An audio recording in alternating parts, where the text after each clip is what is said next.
Welcome to The Explainer. If you're the kind of person who loves to dig in, gather all the facts, and do your own research straight from the source, well, you're in exactly the right place. Today, we're taking a really fascinating journey into the world of real estate due diligence as we explore how to navigate Polk County, Iowa's property records. So imagine being able to access detailed property records in Polk County, Iowa without spending a single dime. In the next few minutes, I'm going to show you exactly how to do it, and you won't believe how simple it is.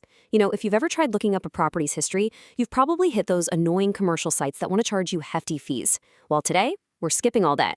I'm giving you the insider's roadmap to bypass those paywalls completely. Okay, let's dive into this. Here's our roadmap for today. First up, Property Records 101.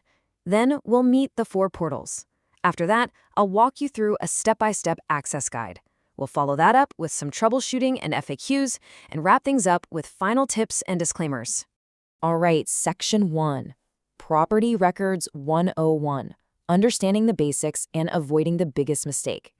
Now, before we even type a single keystroke, we have to avoid the most common pitfall out there. You have got to make absolutely sure you're searching in the right state. It sounds silly, right? But commercial search engines constantly mix up Polk County, Iowa, which is centered around Des Moines, with Polk County, Florida. So just to be crystal clear, for this explainer, we are strictly focused on Iowa. So what exactly are we looking for here? Basically, property records are publicly accessible files that give you the complete DNA of a piece of real estate. We're talking about the chain of ownership history, the structural characteristics of the buildings, official value assessments, tax status, and even zoning boundaries. Put all those documents together and you've got the ultimate toolkit for real estate due diligence. Moving right along to Section 2, meet the 4 portals. These are the decentralized pieces of the property puzzle. You see, Polk County doesn't have just one magic website holding all this data. The system is actually decentralized. Here's how the puzzle fits together. The assessor handles property valuations and structural details. Then you've got the auditor, who calculates the property taxes and manages the geographic mapping, or GIS. Next is the recorder, who is the official custodian of legal titles, stuff like deeds and mortgages. And finally, the treasurer, who handles the actual collection of those property taxes.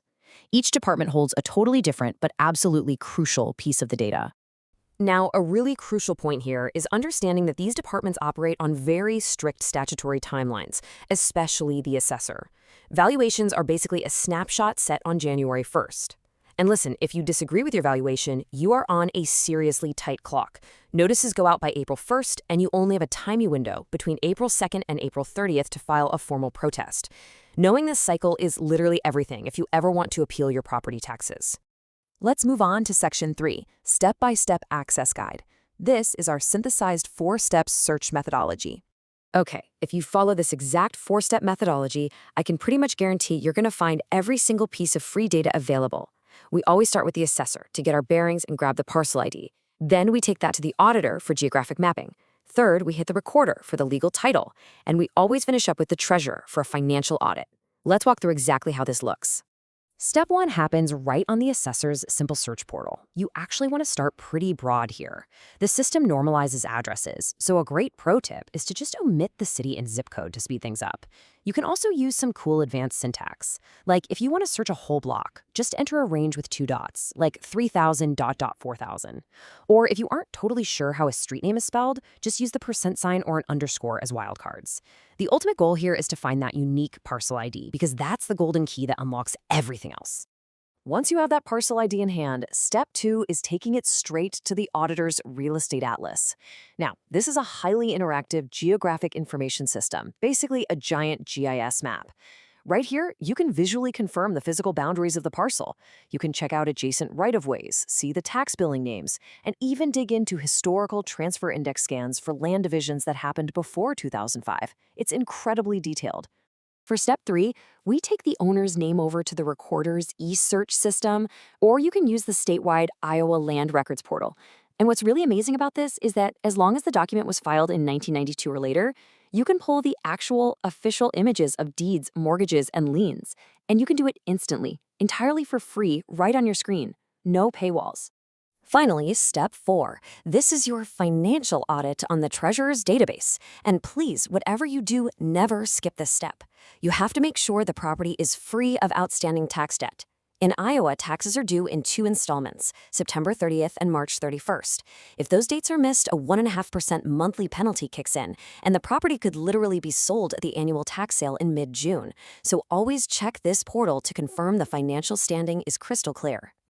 All right, Section 4, Troubleshooting and FAQs. Let's talk about overcoming some common search hurdles.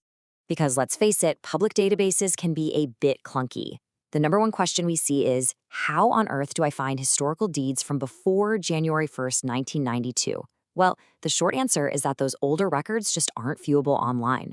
To get them, you'll have to find the historical book and page citations using the Auditor's Index, and then you actually have to contact the Recorder's Microfilm and Imaging Department directly to request manual copies.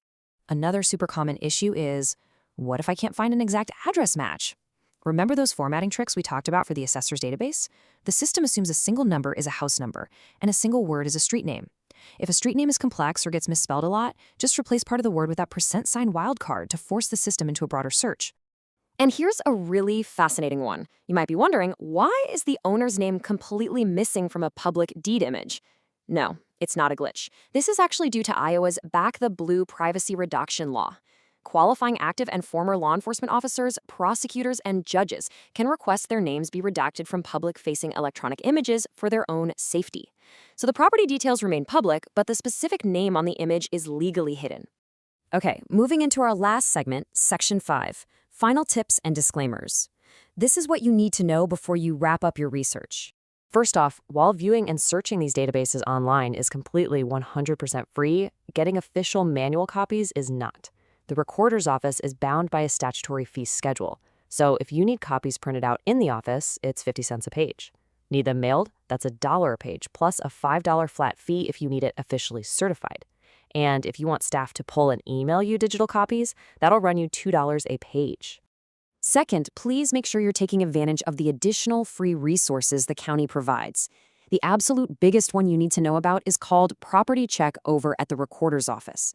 This is a totally free automated monitoring service that alerts you if a document is ever recorded matching your name or address.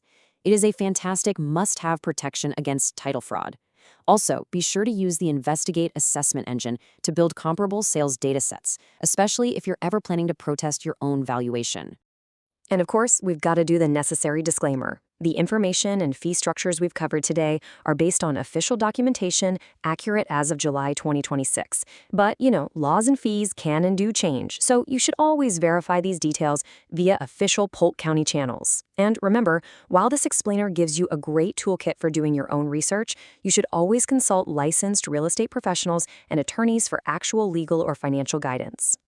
Well, there you have it. You now possess the complete insider's roadmap to successfully piecing together Polk County's decentralized property puzzle, all without spending a single dime on commercial fees. So my final question to you is this.